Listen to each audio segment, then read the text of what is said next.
Bismillahirrahmanirrahim. Assalamualaikum warahmatullahi wabarakatuh. Alhamdulillahi wahdah. Assalatu wassalamu ala man la nabiyya ba'dah. Ananda yang salih dan salihah, abdi dan umi rahimakumullah. Alhamdulillah. Marilah kita basahi lisan kita senantiasa bersyukur kepada Allah Subhanahu wa taala. Ananda yang salih dan salihah, abdi dan umi rahimakumullah. Pada kesempatan ini kita akan bersama-sama belajar tentang perkataan ulama-ulama salaf, ya, para sahabat terdahulu.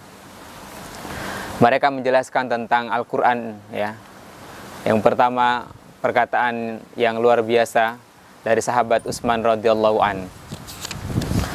Ya, dalam Ighosat Al-Latfan min Mahasid Asy-Syatatain, ya, halaman 64, dijelaskan lau dhaharat qulubuna ma sabiat min kalamillah.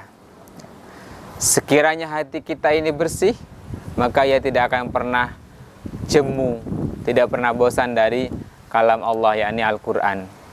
Ananda yang salih dan salihah, ini menjadi renungan kita. Kenapa kita kadang susah sekali untuk mengajak diri kita untuk membaca Al-Quran, ya.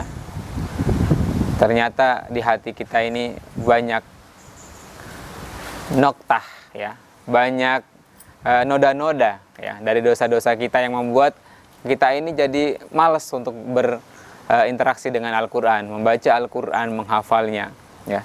Sahabat Utsman radhiyallahu anhu menjelaskan, lau dhaharat qulubuna, ya, seandainya hati kita ini bersih, masa biat min kalamillah, ya, tidak akan pernah bosan, tidak akan pernah jemu dari membaca kalam Allah Subhanahu wa taala. Anaya salih dan salihah, maka dari itu marilah kita jauhi perbuatan-perbuatan dosa, ya, kita dekatkan diri kepada Allah Subhanahu wa taala, dan dengan itu kita paksa diri kita untuk senantiasa dekat kepada Allah dengan membaca Al-Qur'an. Kemudian sahabat Ibnu Mas'ud radhiyallahu anhu, ia berkata, salasun man kunna fihi mala'ullahi qalbahu imanan. Ya.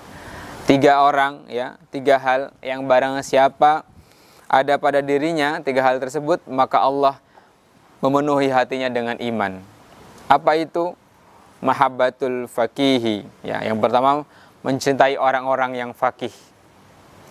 3 hal ketika ada pada seseorang, maka Allah penuhi hatinya dengan iman, ya.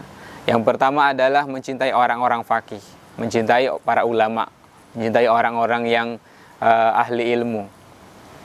Kemudian yang kedua, wa tilawatul Quran, dan membaca Al-Quran, ya.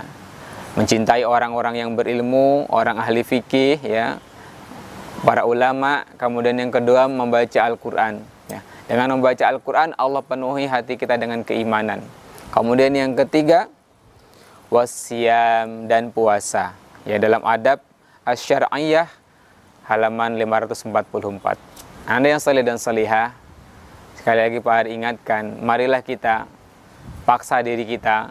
Kalau di awal-awal mungkin susah dipaksa hati kita, karena nafsu kita ini cenderung kepada sesuatu yang buruk, ya. Maunya berleha-leha, maunya main-main. Kita paksa diri kita untuk senantiasa dekat kepada Allah Subhanahu wa taala dengan dekat dengan Al-Qur'an, membacanya, mentadaburinya.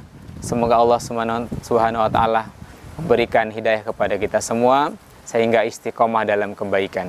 Yang dapat Pak Guru sampaikan, nun wal qalam wa ma yasturun. Assalamualaikum warahmatullahi wabarakatuh.